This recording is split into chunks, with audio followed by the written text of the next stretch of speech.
Hello everyone, and welcome to my channel.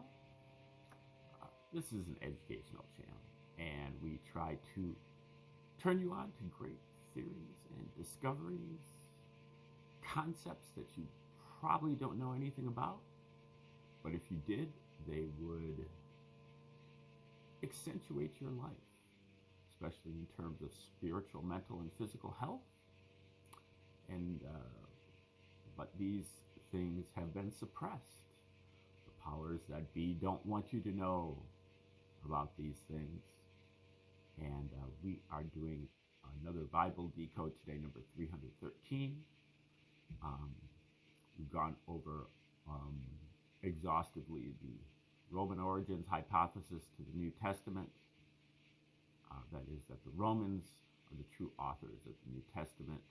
They wrote it as a psychological operation against the Jews, who they were tired of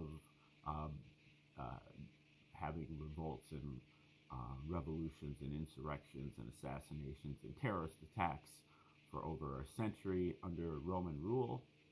And they were tired of the Jews and their ceaseless desire to maintain their rituals and their xenophobic, separatist mindset. They wanted the Jews to assimilate. They knew the Jews were waiting for a Messiah who was going to help them overthrow the Romans.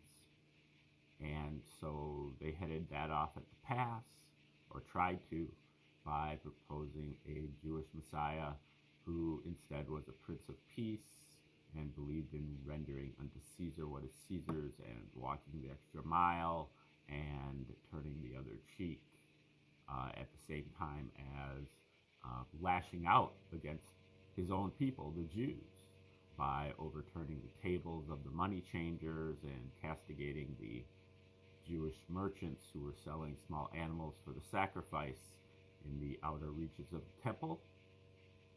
And this Jesus is exactly the kind of Jesus that the Romans would have created to suit their needs. And then when you move on in the New Testament and you start reading the epistles of Paul, you find that Paul is even more deferential to the Romans and even more oppositional toward the Jews.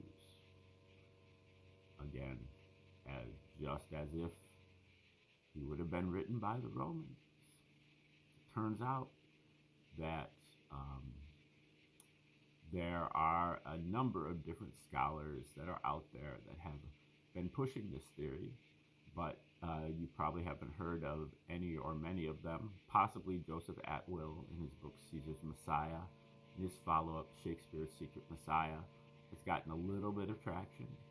The other books, I think, remain on the margins, but there are half a dozen to a dozen authors who have,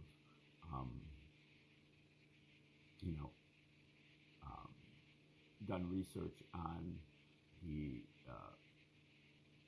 putting forward the argument that the Romans are the true authors of the New Testament. And we're looking at one of those today, Roman Piso. I don't know if that's his real name, but he claims to be a distant descendant of the Piso family, one of the most powerful families of the Roman Empire. In those days, first century, they were really known as the Little Caesars and had a rivalry going with the Julian Caesars of Julius Caesar and Augustus, Tiberius and Caligula and Claudius and Nero. Between the two families, they would occasionally assassinate one member or another, and there was a great deal of intrigue. And at one point, Caligula actually stole the wife of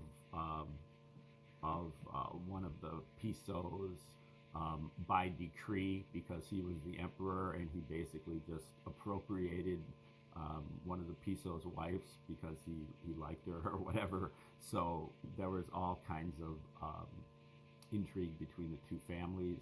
Um, now, um, Roman Piso believes, just like most of the other Roman origins hypothesis scholars, that the true author of the New Testament was actually Josephus, who is a common name to Christians because Christians believe that Josephus is actually corroborating evidence for the existence of Jesus because he is the one and only author from the first century who is not a biblical author. The only evidence outside of the Bible of the existence of Jesus that had wrote anything in the first century. And that was way in the 90s. But anyway, that evidence doesn't stand up when you recognize that Josephus was known as Flavius Josephus, a member of the Flavian dynasty of Caesars. According to his autobiography, he was a Roman, was of Jewish extraction and fought with the Jews in this war that they fought against the Romans from 66 to 73 AD. But then he was captured by General Vespasian, and he defected to the Romans. He predicted that Vespasian would one day become emperor, and when Vespasian did become emperor, he did Josephus a solid and pardoned him and brought him to Rome to make him one of the new court historians, put him up at a townhouse at Caesar's palace, and adopted him as a member of his family. And so when Josephus does attest to the existence of Jesus, he is just furthering the Roman psychological operation, as are all of the other people who attested to the existence of Jesus that wrote in the 2nd century. We're talking about Tacitus and Trajan and Suetonius and Pliny the Younger. These are all also Roman royals. So they were attesting to the existence of Jesus as part of the psychological operation. Now, what Roman Piso and his kind of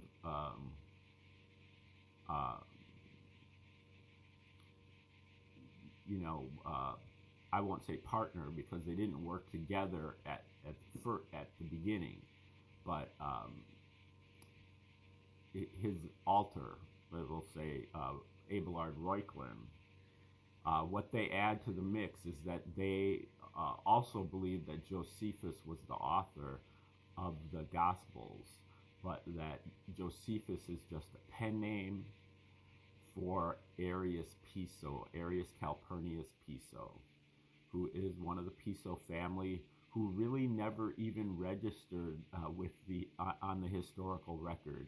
There's no real historical evidence of his existence. He only can be inferred from reading letters from famous Romans such as Pliny the Younger and Tacitus, Trajan, and some of the other Roman royals. You can construct his existence through inference. So what Roman Piso starts with, his two kind of main hypotheses that he moves forward with is first that throughout history, regardless, especially in ancient history, prior to the printing press, all of the books of any topic that were written in this time period were written by royals. The only people that were writing books were the royal families and their direct relatives and or agents, people in their courts. So whether you're the Caesar or the king or the pharaoh, that's where all of the authorship is coming from. And so there's a very small pool of people who are writing everything. And in order to kind of disguise that fact, the authors often wrote with a number of different pseudonyms. And he goes over probably like 3-4 dozen pseudonyms that Arius Piso used to write under different guises. And that those pseudonyms, as well as a lot of the content of the writing, is only decipherable by other royals.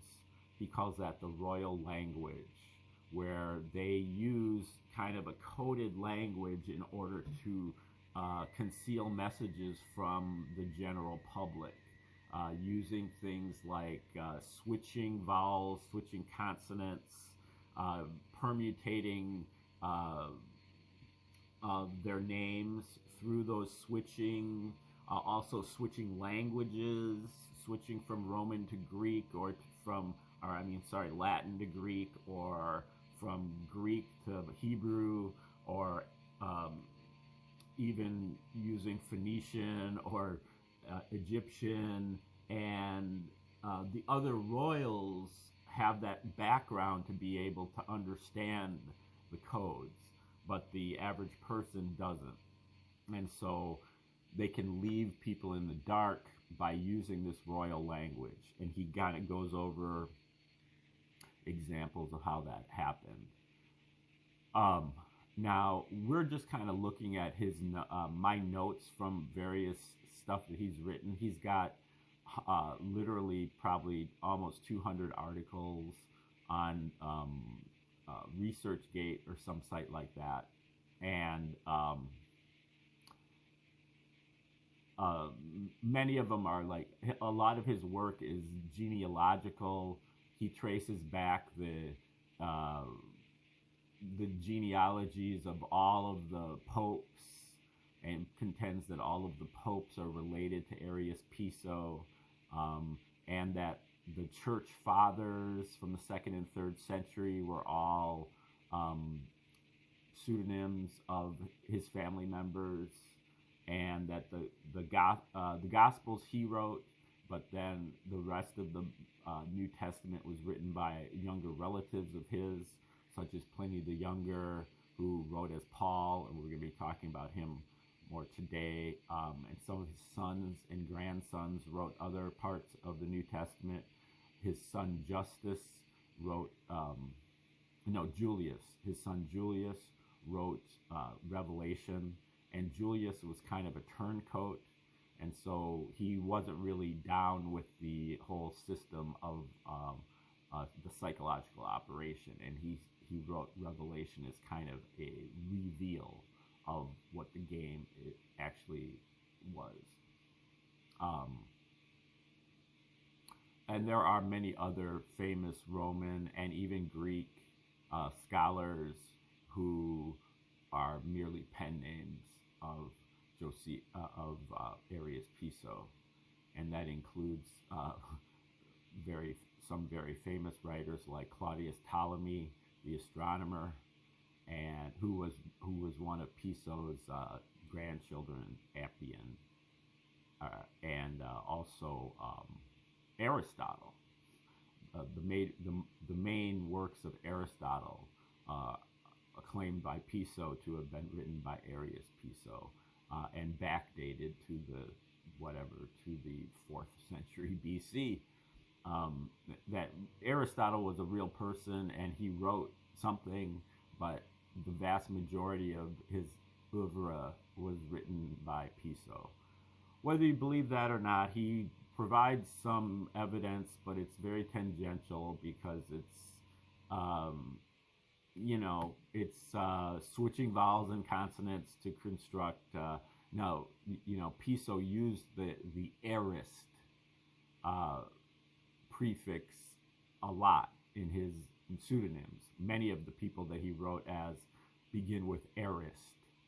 And that's because one of his relatives was Aristobulus, one of the Maccabees, one of the Herods. And I think more than one of the Herods. Herod's son was named Aristobulus, but there were other Aristobuluses before that.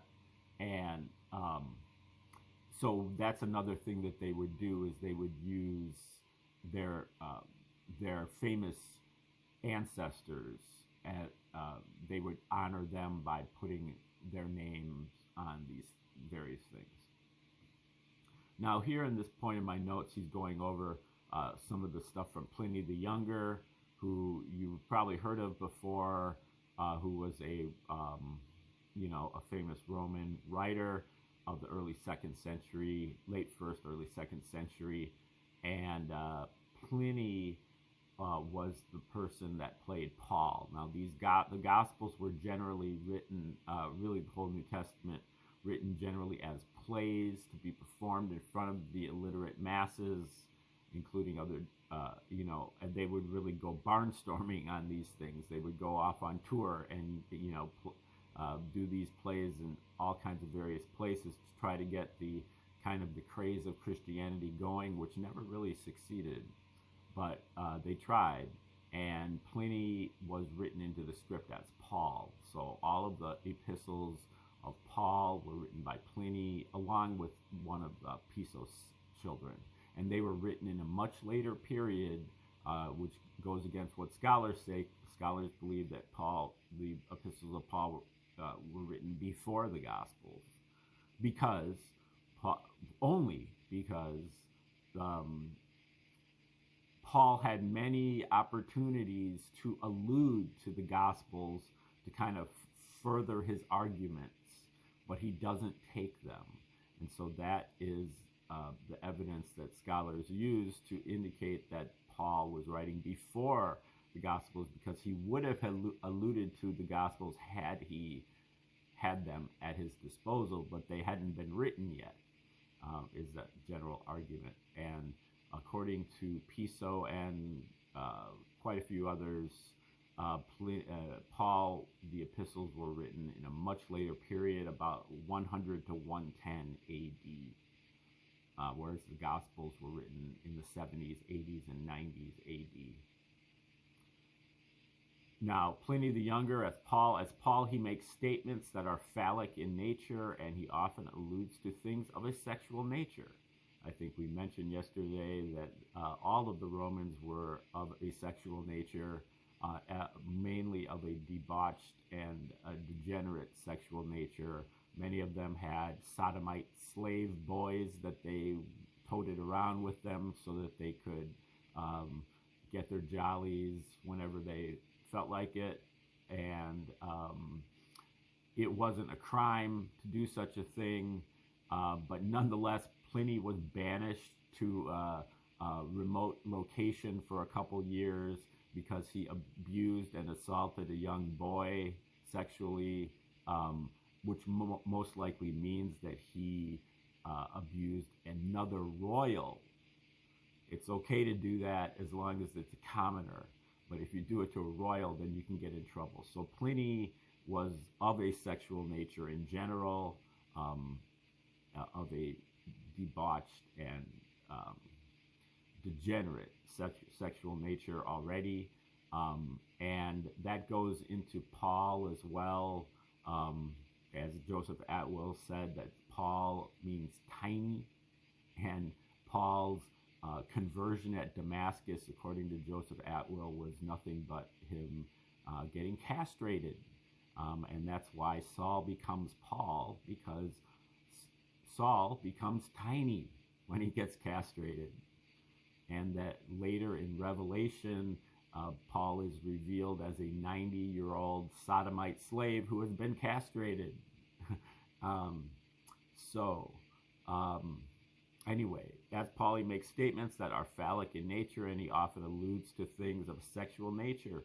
He mentions his own, quote, figs and mushrooms. And now this is all from Pliny's own writings, that he wrote a ton of different letters, epistles, um, that are published by especially the Loeb Classical Library, and also some of them, a lot of them are in a book from Sir Ronald Syme, probably the greatest 20th century Roman historian, who wrote at Oxford in the mid to late, really for throughout almost the 20th century, um, and that Ronald Syme kind of knew what the game was, but he has a book that's called People in Pliny, that goes over a lot of his writings. But he talks about figs and mushrooms.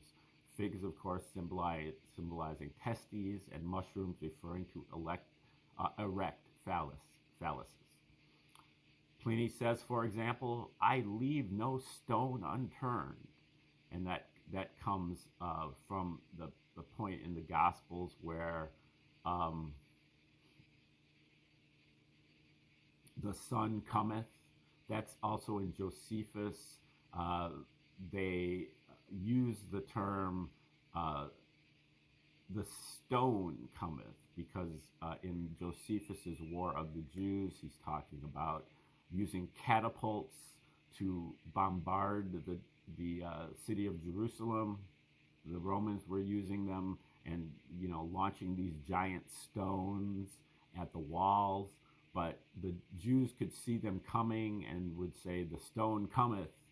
But so the Romans had to blacken the stones before they sent them flying, so that they wouldn't be seen. But anyway, the word that is used for stone is the same word that can be used for the sun, like S-O-N. This is the kind of humor that the Romans used when kind of encoding their little messages, and writing for the other royals for their entertainment, while at the same time mocking and ridiculing the Jews, who they were trying to convince to follow this Jewish Messiah, Prince of Peace. Pliny says, "When I am making a speech, I will scatter various arguments around like seeds in order to reap whatever crop comes up from them." And when he's using this terminology, crops and harvest, he's referring to Christian believers. He says, "Nothing attracts me so much as that love and longing for a lasting name, man's worthiest aspiration, especially in one who is aware that there is nothing in him to blame, and so he has no fear if he is to be remembered by posterity."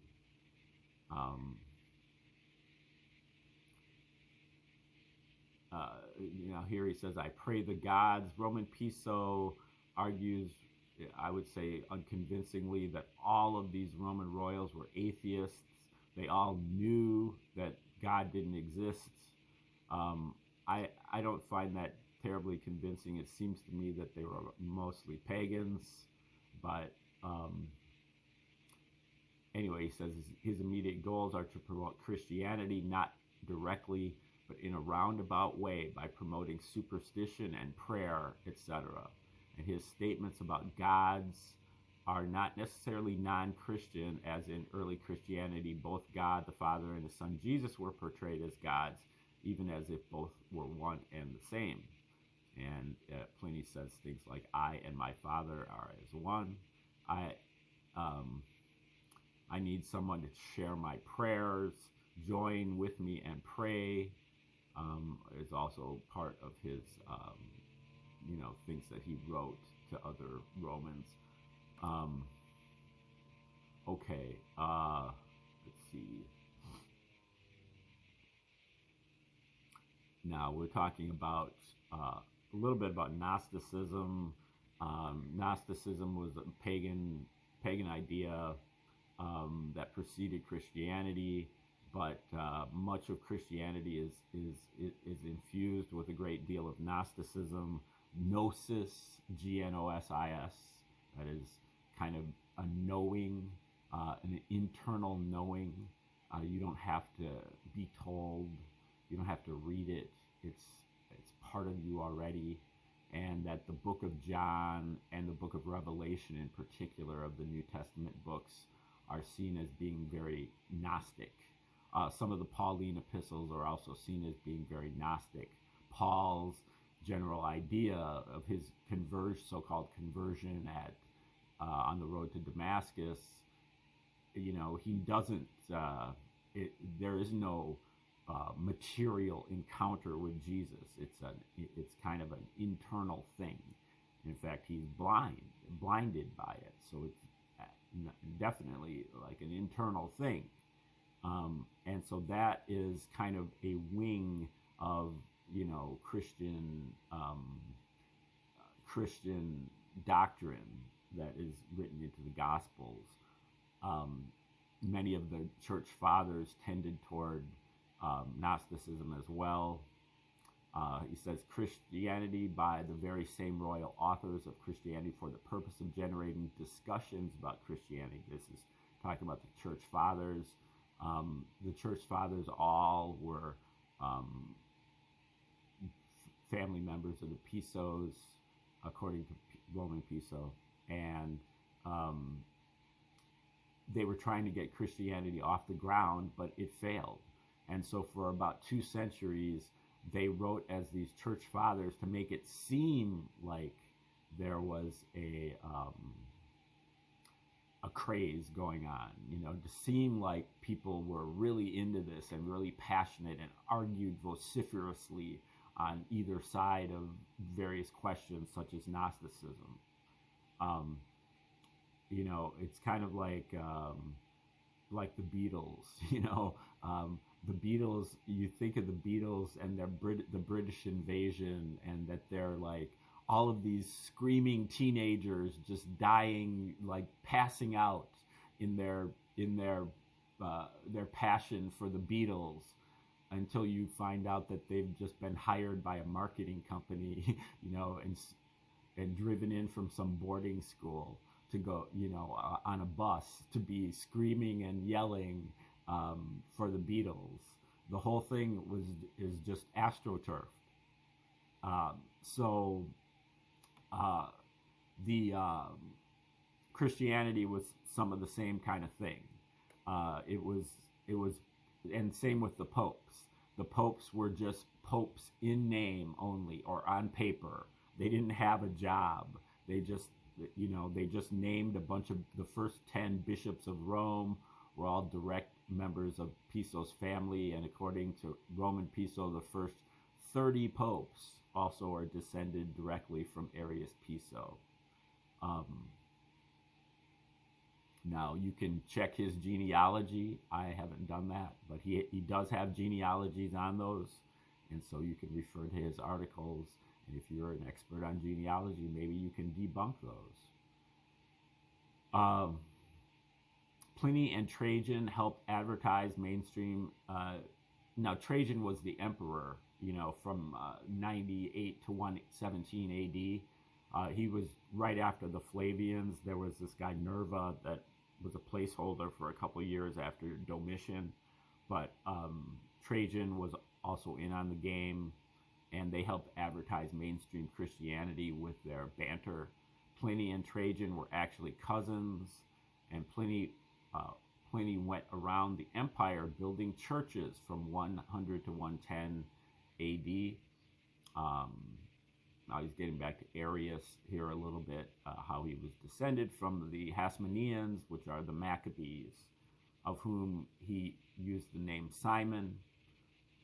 And so he believes that Simon Magus, who was one of these, really the founder of the Gnostic school, I wouldn't go that far. I think that the Gnostic school would go back much further than that. But also Marcion, who was a mid-second century church father, who really had the first version of the Gospels according to the book that we just got done reading, The History of the Bible by Bronson Keeler. Now, if you look at the Gospel of Marcion, it's like 75% the same as the Gospel of Luke. But anyway, so Marcion, one of Arius Piso's relatives was Mark Antony